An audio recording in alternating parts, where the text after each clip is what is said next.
de hoje, a manutenção necessária. Dentro do tema maior, pondo a casa em ordem, estudo na carta de Paulo a Tito.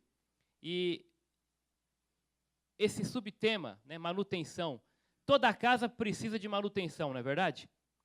Por que que uma casa precisa de manutenção? Nós pregamos algumas semanas atrás sobre a limpeza. De certa forma, a limpeza, né, é uma manutenção. Você mantém a casa limpando também.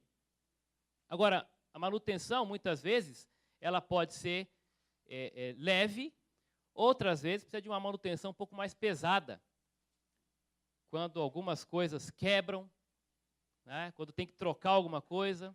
Por exemplo, quando tem que pintar uma parede, ou começa uma infiltração, você tem que ir ali quebrar, fazer um conserto.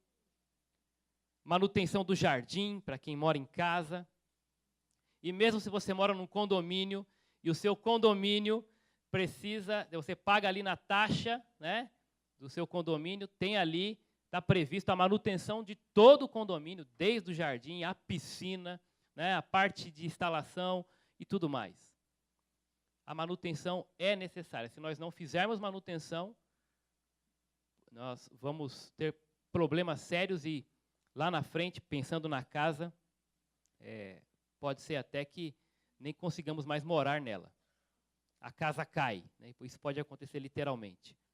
Agora, olhando para esse texto, capítulo 2 de Tito, do 11 ao 15, eu quero ler com vocês. Nós vamos perceber, e eu quero começar falando já do último versículo. Porque, para mim, nesta ordem que Paulo transmite a Tito, está embutido aí o conceito de manutenção. Tito foi levado, foi deixado naquela ilha de Creta, uma ilha, mais de 100 cidades, pessoas que se converteram, foram para lá, instituíram igrejas nas casas, só que, obviamente, não tinham uma liderança para educá-las, doutriná-las, e as heresias estavam entrando, falsos mestres estavam ali por ganância, se infiltrando nessas casas, distorcendo casas inteiras. Nós vemos isso no contexto do capítulo 1. Pessoas insubordinadas, gente que falava muito e ao mesmo tempo não falava nada, né, que pudesse ser bíblico, de consistência. Então Tito é deixado ali para colocar ordem, instituir liderança e fazer, nesse sentido, a manutenção. E nós vamos ver que o tema maior desse texto de hoje é a graça.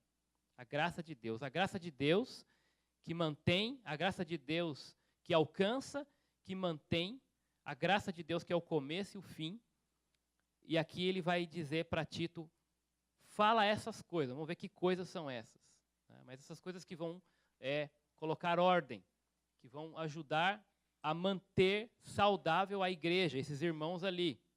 E fala isso, mas também exorta, e a exortação aqui no sentido positivo, encoraja essas pessoas a continuarem firmes, apesar, né, das perseguições, apesar de pessoas mal intencionadas estarem querendo fazer a cabeça delas, exorta nesse sentido, e também repreende. E aqui, obviamente, quando se porventura, como havia certamente desvios, chama essa pessoa, conversa sério com ela. Tá? Especialmente esses que estão, de maneira propositada, desviando irmãos, né, da verdade. Fala, exorta e repreende. E isso com toda a autoridade que Deus te deu, a autoridade que Deus deu a mim como apóstolo Paulo, obviamente, escrevendo esta carta que deveria ser lida por Tito em todas essas igrejas, e quando aqueles irmãos ouvissem que Tito estava debaixo da autoridade de Deus, que deu também autoridade ao apóstolo Paulo, né? Então é o apóstolo Paulo que está escrevendo isso aqui, fala com a autoridade que Deus me deu para todos esses irmãos. E ninguém despreze você, né? Porque você foi instituído por mim, apóstolo Paulo, e depois, obviamente, acima de tudo, pelo próprio Deus. Então fala, exorta e repreende. Resumindo, faz essa manutenção necessária. E ao olharmos para o que Paulo disse para Tito, e que Tito deveria dizer para aqueles irmãos, nós temos que olhar para a nossa vida também e percebemos o que na nossa vida precisa dessa manutenção. Ela deve ser constante, esse cuidado, né, uma vez salvos para quê? Né? Será que estamos, de fato, vivendo de forma digna da vocação que fomos chamados, da salvação que nos alcançou pela graça? Vamos olhar então esse texto, e aí eu coloquei a palavra graça aí. A graça é a manutenção necessária. Ela também é a manutenção necessária, porque, como eu falei, ela é o começo de tudo. Tá? Mas ela também é quem nos ajuda, quem nos dá a capacidade, né? É só pela graça de Deus que nós conseguimos viver de maneira digna do nosso chamado. Começando ali no verso 11. Porque a graça de Deus se manifestou, trazendo salvação a todos os homens, ou conforme outros textos, uma tradução mais comum, a graça de Deus se manifestou salvadora a todos os homens. Versículo 12. Ensinando-nos para que, renunciando à impiedade e às paixões mundanas, vivamos neste mundo de maneira sóbria, justa e piedosa, aguardando a bendita esperança e o aparecimento da glória do nosso grande Deus e Salvador, Cristo Jesus, que se entregou a si mesmo por nós, para nos remir de toda a maldade e purificar para si um povo todo seu, consagrado às boas obras. Fala essas coisas, exorta e repreende com toda autoridade, ninguém o menospreze ou ninguém te despreze. Muito bem, 3 elementos da graça aí nesse texto. Tá? O primeiro é a expressão da graça. O versículo 11 vai dizer que a graça se manifestou. A graça se manifestou. E quando nós olhamos no 14, nós vemos que essa graça, ela tem nome. Ela assumiu uma forma. A personificação da graça. O próprio Deus, o Senhor Jesus, que veio a esse mundo. Ele é a manifestação da graça de Deus. E essa graça que se manifestou, também se deu. Ela se manifestou e também se deu. Por mim e por você. Se deu a si mesma, falando de Jesus, dando-se por mim, no meu lugar, no seu lugar, em meu favor, em seu favor. E isso significa graça. Um favor imerecido, nós vamos ver isso. Agora é interessante essa palavra se manifestou. Essa palavra no original, né, epifânio ou epifania, né, ela aponta para um amanhecer. Porque, vamos olhar aqui, a graça se manifestou, mas olha, a graça sempre existiu, certo? A graça sempre existiu. Deus é o Deus de toda a graça. A Bíblia está permeada pela graça de Deus, ok? Mas o texto fala que ela se manifestou. Como isso? Óbvio. A graça está relacionada a um amanhecer, ao sol, por exemplo. O sol sempre existe. Mas quando está escuro, você não percebe, você não vê. Até que ele surja, brilhando, poderoso, todas as manhãs. Então, você percebe. Esta palavra se manifestou, fala ou faz um apontamento direto à vinda, à primeira vinda de Cristo. A chegada do Salvador. Aliás, ele vai dizer que ela se manifestou salvadora. É como aquele raiar do sol. O mundo que estava em trevas viu a luz. O mundo perdido, desolado, como no princípio, sem forma, vazio, escuro, diante de uma ordem do Criador, haja luz, recebe a manifestação da graça em pessoa. Quando Jesus chega, raia o sol. E eu espero que esse sol já tenha raiado na tua vida, na escuridão da tua vida. Se isso não aconteceu ainda por convicção, ele continua raiando todos os dias, pela graça de Deus. E essa é a própria graça. Jesus em pessoa. Aliás, a Escritura diz que ele é a nossa estrela da manhã. Quem é a estrela da manhã? Quem é a estrela da manhã? À noite a gente vê várias, né? Mas tem uma que governa a manhã e que ofusca todas as outras. O sol. Jesus é a nossa estrela da manhã. Até nós cantamos, né? O Cordeiro Santo que nos trouxe a paz. A graça de Deus. E é interessante olharmos para isso também. Antes, Provérbios capítulo 4, verso 18, fala a esse respeito.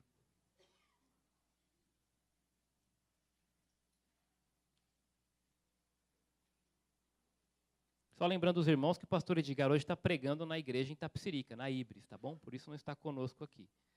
Provérbios 4, verso 18. Fala a respeito dessa manifestação como um raiar do sol. E o texto fala, a vereda dos justos é como a luz da aurora, que vai brilhando cada vez mais até ficar completamente claro. Assim é o significado, este é o significado da manifestação da graça, como o raiar de uma aurora que vai brilhando até ficar cada vez mais claro. Agora, é interessante que o versículo 11 vai falar da graça. O que é graça? Um favor imerecido. Aquilo que você recebe de melhor sendo o mais indigno para isso. Hernandes Dias Lopes conta uma ilustração que ele diz ter ouvido em 1978 e não ter esquecido nunca mais, de um pregador em Campinas. Ele diz que esse homem conta que havia um professor de escola bíblica dominical que fazia um projeto social com crianças carentes. Mas dentre elas, uma criança se destacou aos seus olhos, porque ela chegava naqueles domingos, naquelas manhãs para a escola bíblica, e ela vinha sem chinelo. E com as roupas, todas as vezes, roupas rasgadas, trapos. Ficava nítido que aquela criança era muito necessitada. E aquilo tocou profundamente o coração daquele professor. E ele decidiu, então, ir até uma loja, comprar calçado, chinelo e roupas para aquela criança.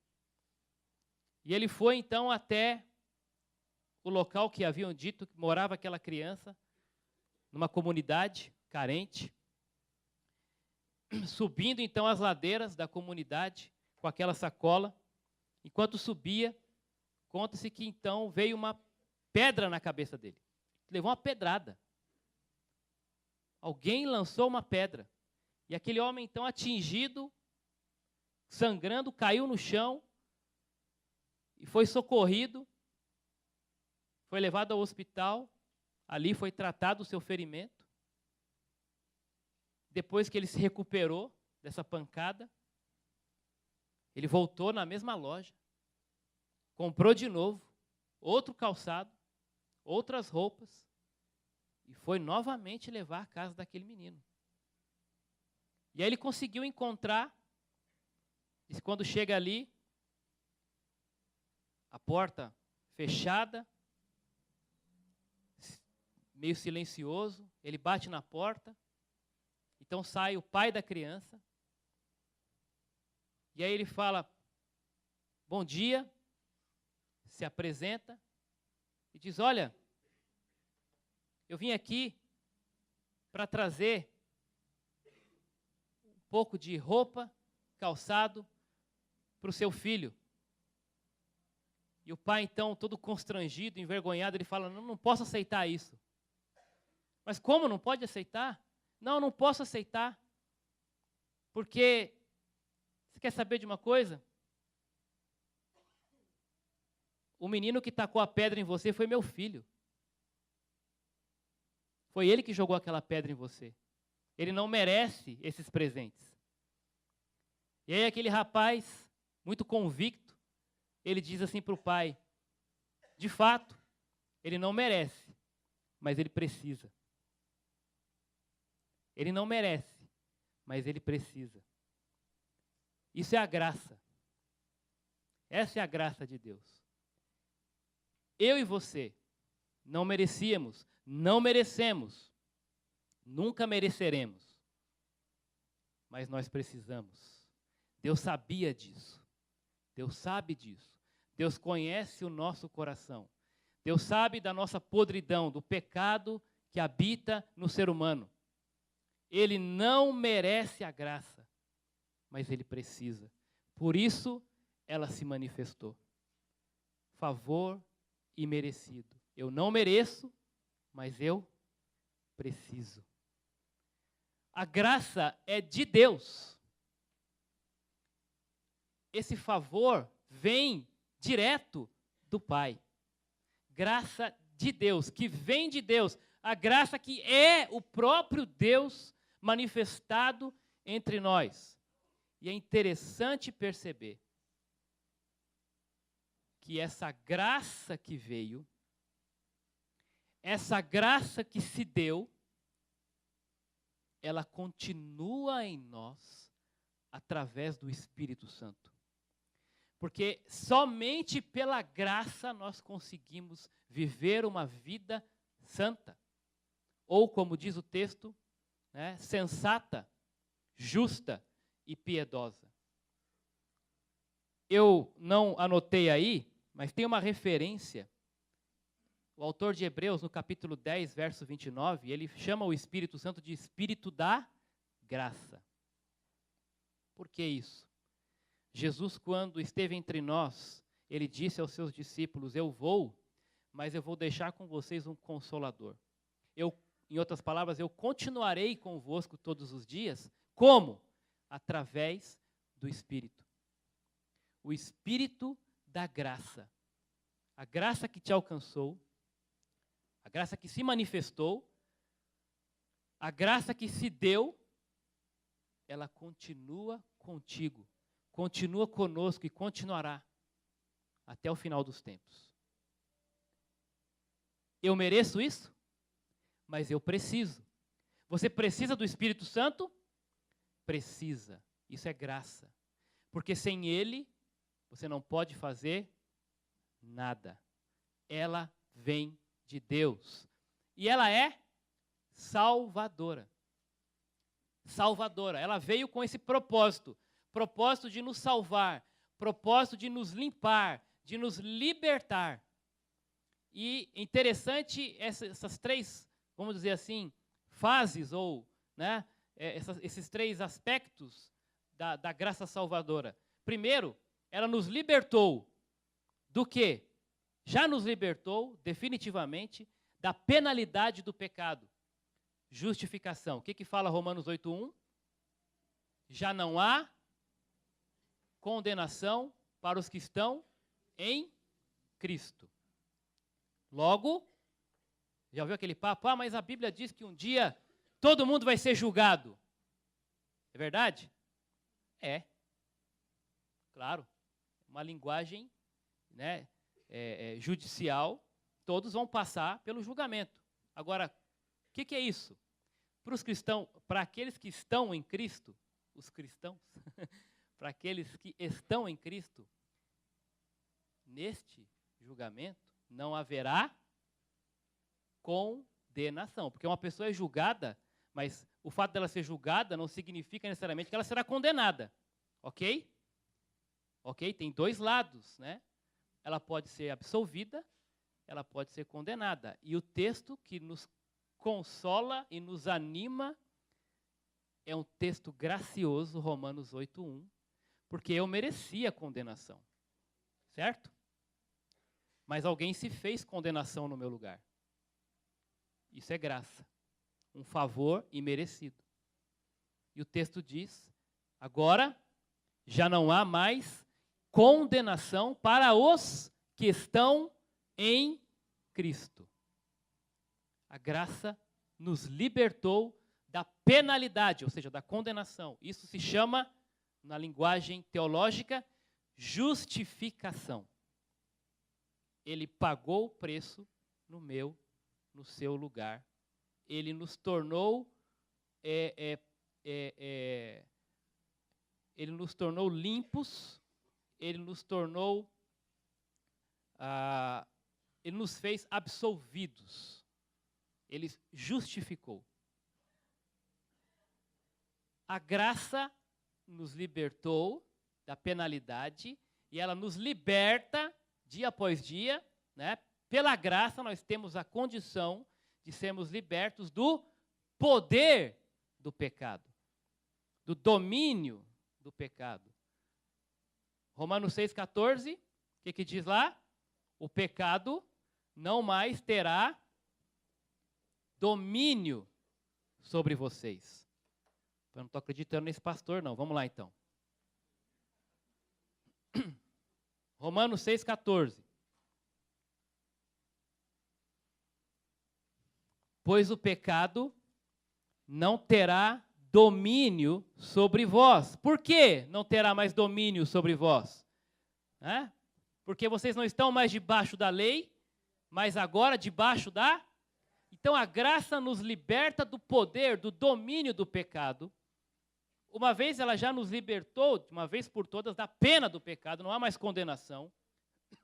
Mas o Espírito Santo, pela graça de Deus, nos dá condição de não sermos dominados no presente pelo pecado.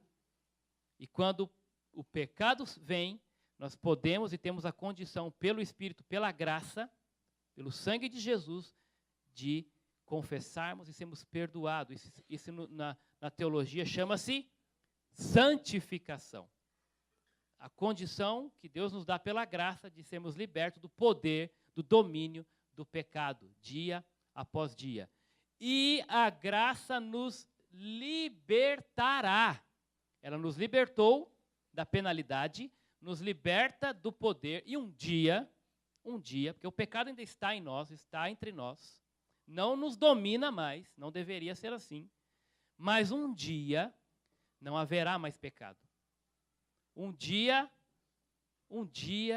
estaremos livres da presença do pecado. E é isso que nós aguardamos, é isso que o apóstolo Paulo vai falar para Tito nesse mesmo texto. É essa esperança gloriosa que nós aguardamos. O dia em que seremos libertos da presença. Já fomos da penalidade. Podemos ser hoje do poder, do domínio, porque não estamos mais debaixo da lei, mas por causa da graça. E a mesma graça, um dia, nos libertará da presença do pecado na glorificação. Esses textos de Apocalipse falam desse dia, onde não haverá, né, mais nenhuma maldade, nem choro, né? Não haverá o pecado entre nós. Um dia onde o sol vai brilhar definitivamente, né? Não haverá mais escuridão. Agora, a salvação, conforme o próprio Hernandes Dias Lopes aponta, não é apenas uma mudança de posição. Eu era perdido, agora estou salvo. Amém por isso. Mas a salvação é mais que isso. Ela é uma mudança de atitude. A maneira como você deve e pode viver diante da graça que te alcançou. Ela não apenas alterou o seu status, mas agora ela deve e precisa ter alterado o seu caráter.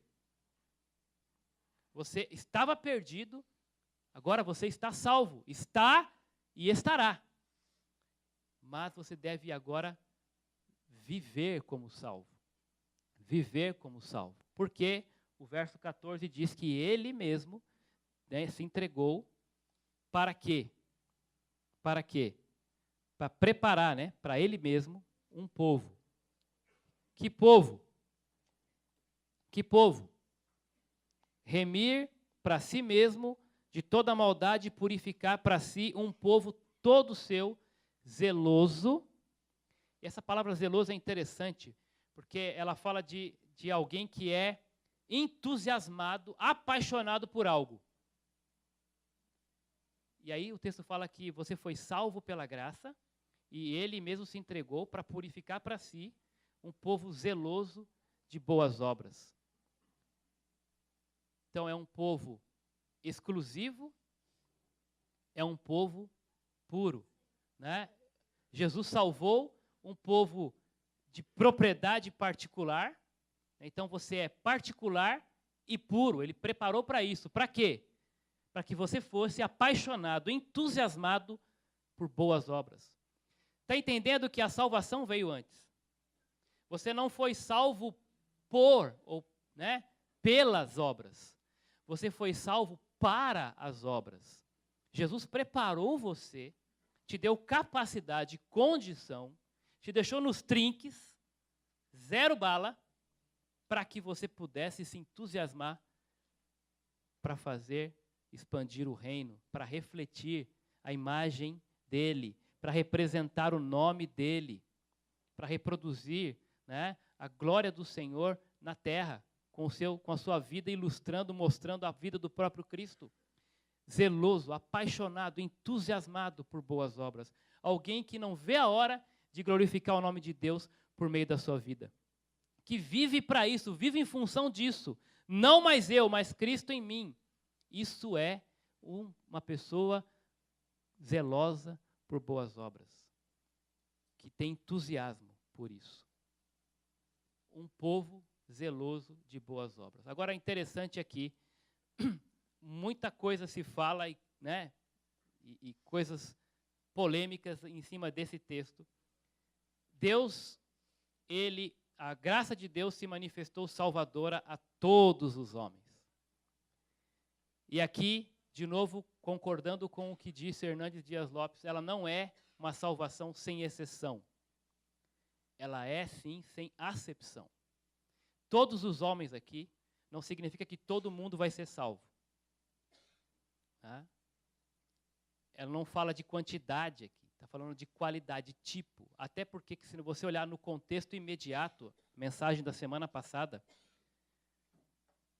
o apóstolo Paulo vai falar de grupos de pessoas. Fala o que convém a sã doutrina aos mais velhos. Depois ele vai falar às mulheres mais velhas, que vão ensinar as mais novas, no versículo 4. No 5, no 6, aos jovens. Depois ele fala aos servos, aos escravos. A graça de Deus não faz acepção. A salvação de Deus é para todos. Homem, mulher, idoso, jovem, escravo, livre, até argentino, né? Eu ia falar até palmeirense, mas, né? Até palmeirense. Pois é. A graça de Deus é para todos, viu? Até palmeirense. Mas olha só, ela não faz acepção. De novo, sem exceção. E é interessante notar até o detalhe que às vezes passa despercebido, no versículo 14. O Senhor Jesus, ele morreu, ele se entregou a si mesmo por nós, obviamente falando da igreja, para nos remir e purificar para si todo o povo? Não, um povo. Ele fez uma seleção aqui. Um povo indica uma seleção. Tá? Gente, você faz parte de uma seleção. Tá? Quem está entusiasmado com a seleção aí, né? Você faz parte da melhor de todas as seleções do mundo. Sabia? E quem escolheu você não foi o Tite. Não foi. Foi Jesus. Ele selecionou. Ele escolheu. Em outra parte da Escritura, eu já citei isso, a Bíblia fala que Deus chama você de propriedade particular. Tesouro particular. Sabe o que é isso? Alguém já fez coleção ou faz de alguma coisa aqui? Coleção de, sei lá, tem gente que faz coleção de quê? Caneta? De mola? Tudo bem, vai. Coleção de mola.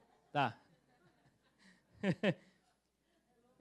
eu fazia, e ainda tenho guardado, que eu parei de colecionar, mas ainda tenho, futebol de botão. Um dia vamos fazer um torneio aí de futebol de botão. Alguns vão se lembrar aí do futebol de botão. Ainda hoje tem, mas é menos, né? Então eu procurava times que eu ainda não tinha. Eu não era um grande colecionador, mas eu já tive mais de 50 times. Né? Eu não tinha muita condição na época, quando eu colecionava também, de comprar. Né? Se eu fosse fazer hoje, eu teria um pouco mais. Mas não pegaria tão bem assim também, né? Sair atrás de futebol, mas enfim. E não era botão profissional, não. Era desses que comprava na lojinha mesmo. E o que acontecia? Quem sabe, quem já viu um time de futebol de botão, obviamente, são o time completo, o goleiro, mais os 10 jogadores ali, né? Os 10 botões. E cada botão era único. Às vezes, dependendo do time, se quebrasse um botão, você não encontraria outro time igual aquele. Hoje, é muito fácil.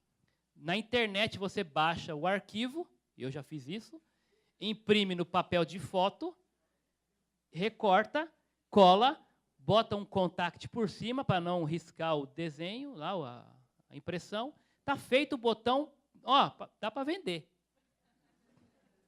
Né? Naquela época que eu fazia, se quebrasse um time que fosse esses mais difíceis de encontrar, né? Por exemplo, um time do interior de São Paulo, né? Uma vez quebrou um botão meu da Ferroviária de Araraquara. Né? Tem torcedor da Ferroviária de Araraquara aqui? Não. Mas eu conheço um. E eu não achava mais, eu chorava. Né? Mas por que foi? É como se tivesse morrido uma pessoa.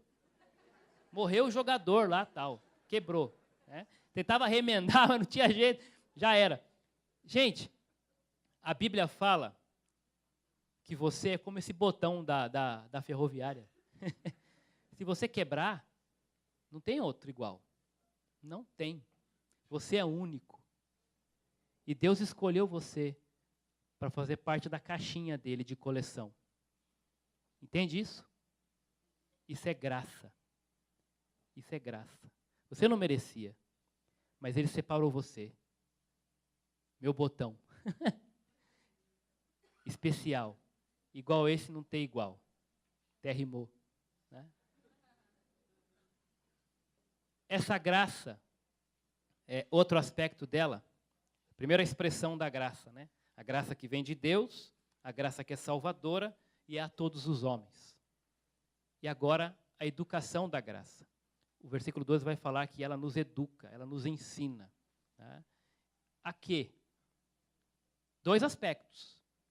Ela nos ensina a afastar do que é mal e a andar no que é bom. Tá? Então, simples, né? Simples na teoria. Né? Mas viver isso é complicado. Porque é uma constante luta, né? Na vida cristã. E quando você anda e vive pela graça, você anda naquilo que é bom. Você consegue ser zeloso de boas obras. Mas quando você anda inclinado para a carne, aí você cai na desgraça. Você, ao invés de afastar o mal, você atrai o mal. Não só atrai, você mesmo gera. Você tem potencial, né, altíssimo por si de gerar o mal, fazer o mal. E a graça nos educa. E essa palavra, ela nos educa, versículo 12, ensinando-nos. Dessa palavra no original vem o termo grego que nós conhecemos como pedagogia. Que a palavra aí, paideia, vem da ideia de pedagogo. O que é um pedagogo? É um professor. Aquele que vai nos pegar pela mão e vai nos conduzir num caminho, né, de instrução. Vai nos educar. Nesse sentido, pai e mãe têm essa responsabilidade com seus filhos. Ensiná-los. Ensinar a criança, por exemplo, no caminho que ela deve andar. Você, né, pela graça, tem essa responsabilidade. A própria graça nos dá a condição de fazer isso. E ela faz isso conosco. Ela nos toma pela mão e nos ensina o caminho, né, da vontade de Deus, daquilo que é correto, daquilo que é sensato, justo e piedoso. Ela nos ajuda também, enquanto isso, a nos afastarmos do mal. Uma coisa está diretamente ligada à outra. Quanto mais afastado do mal, mais andando no bem. Quanto mais longe do bem, mais próximo daquilo que é mal estaremos, mais envolvidos com o que é mal. E afastar do mal, ele fala aí da impiedade, né? Renegando, renunciando à impiedade. É interessante renunciar ou renegar, né? Porque, como pecadores, nós não temos como negar que essas coisas vêm sobre nós, que desejos vêm, que pensamentos passam por nossa cabeça. O que nós não devemos é abraçar isso, mas é afastar isso. Eles vêm, não dá para evitar, mas você tem que renegar, você tem que afastar isso, dizer não. Não devo pensar isso. Isso não vem de Deus. Não vou fazer isso. Eu vou renegar isso. Impiedade, gente. Interessante esse termo. O ímpio é aquela pessoa que não leva Deus a sério, não leva Deus em conta. Uma espécie de ateu. Pode até acreditar, mas não considera Deus na prática, na sua vida. Tem muito cristão que vive como ímpio. Quando vai tomar uma decisão, quando vai conduzir sua vida, ele não leva em conta Deus. Parece que Deus só se apresenta na vida dele nessa hora aqui, ó. E olhe lá. Talvez você esteja meio que boiando nesse momento aqui, pensando em tantas outras coisas, né? E não está levando Deus em conta no seu dia a dia. Essa é uma atitude de ímpio, né? O contrário de piedade, o piedoso, né? Vive uma vida devotada, né, a Deus, não só pensando em Deus, mas levando Deus em conta em tudo que faz, tudo que vai fazer, falar, ele está pensando, o que Jesus faria aqui no meu lugar? Como essa minha atitude vai agradar a Deus? O que eu devo fazer agora para não envergonhar o nome de Deus? Essa vida é piedosa. Agora, aquele que faz e não quer nem saber o que Deus pensa, esse é o ímpio. Se você vai numa definição simples no dicionário, vai dizer que o ímpio é um incrédulo. Incrédulo. Ele não acredita que Deus pode, né? Deus não está nem aí com isso que eu vou fazer agora. Eu vou fazer aqui uma venda. Isso aí é coisa do meu trabalho, deixa Deus para lá. É atitude de ímpio. Não, Deus não está, né? Nessa hora quem resolve sou eu aqui agora. Deixa Deus de lado, né? Agora é comigo. Não confia ou desconsidera que Deus... o temor a Deus é exatamente isso, essa percepção de que Deus está em todo lugar, todo momento te vendo e avaliando o que você pensa, o que você fala e o que você faz. Isso é temor que reflete uma vida piedosa. Então a impiedade leva a esse outro problema aqui, paixões mundanas. E, gente, paixão mundana não é só questão sexual, né, pornográfica, adultério, coisa. Não. Ela tem esse aspecto, mas a paixão mundana está relacionada a dinheiro, poder e sexo. Por exemplo, um camarada que só pensa no dinheiro, ele só pensa, a vida dele é em função de pensar o que eu vou fazer para ganhar mais dinheiro. E se esgota ali no trabalho, esquece da família, porque ele está conquistando mais, ele quer montar o seu império. Esse camarada está vivendo, está escravizado pelas paixões mundanas.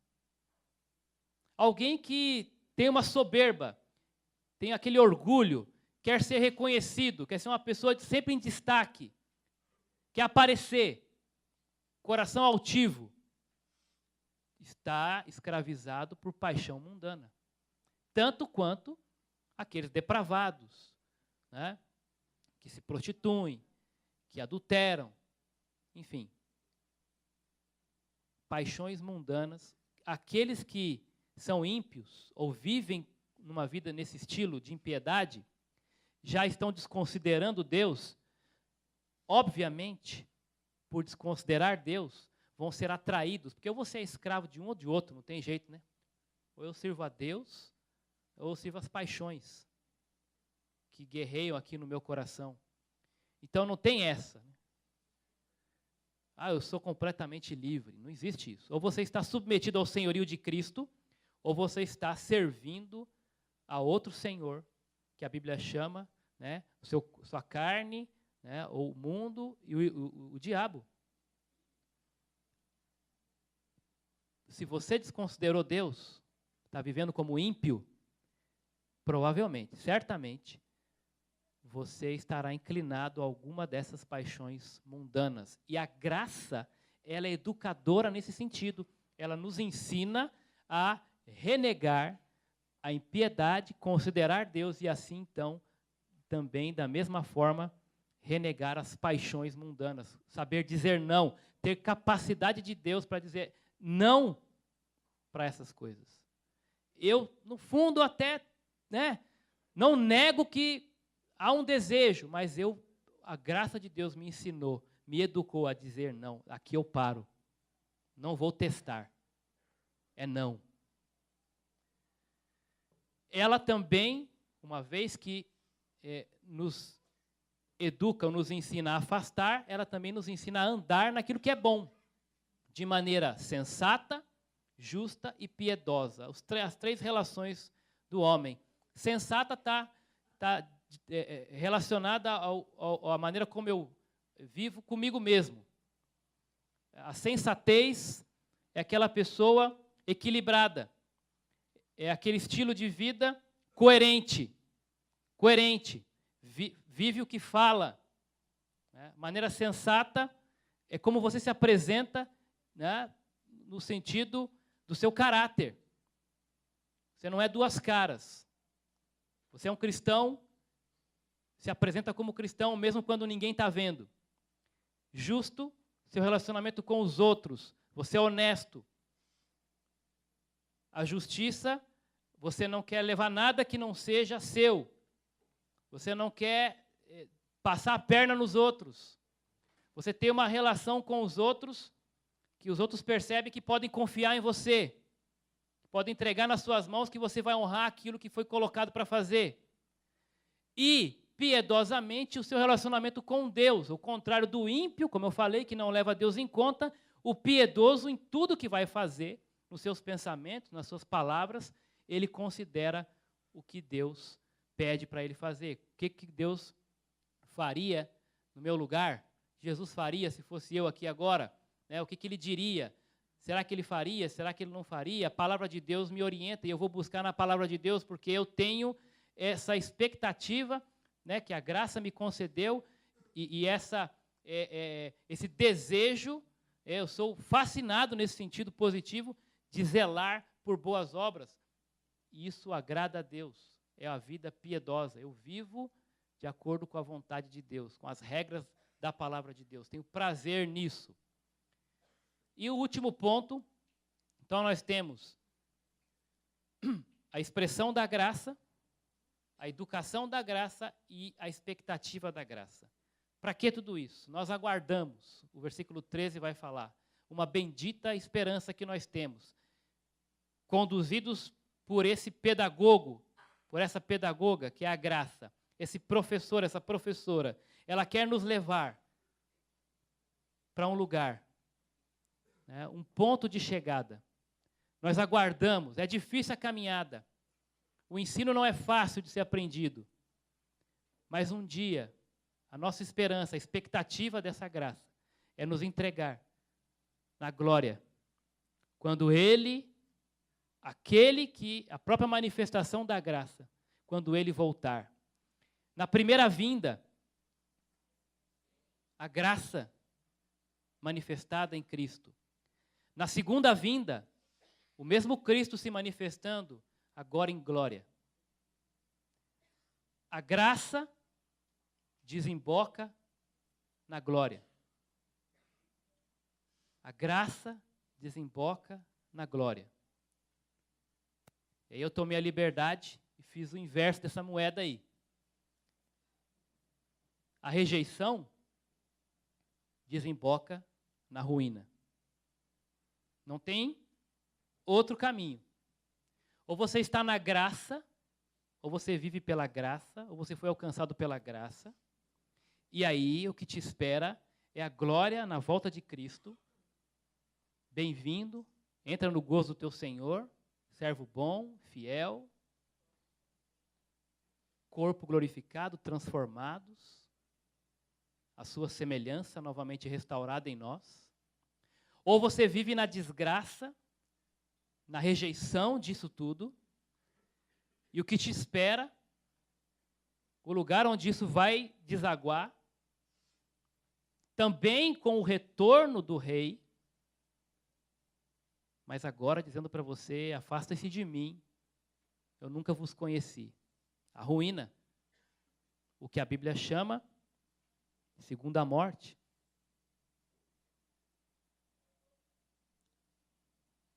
Aí fica uma questão para você avaliar. A graça já tem alcançado você?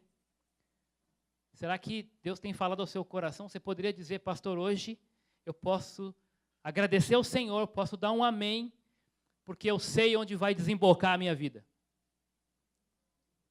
É na glória. Eu aguardo. Eu também faço parte desse povo exclusivo para quem ele se entregou, a quem ele se entregou, por quem ele se entregou. Eu também faço parte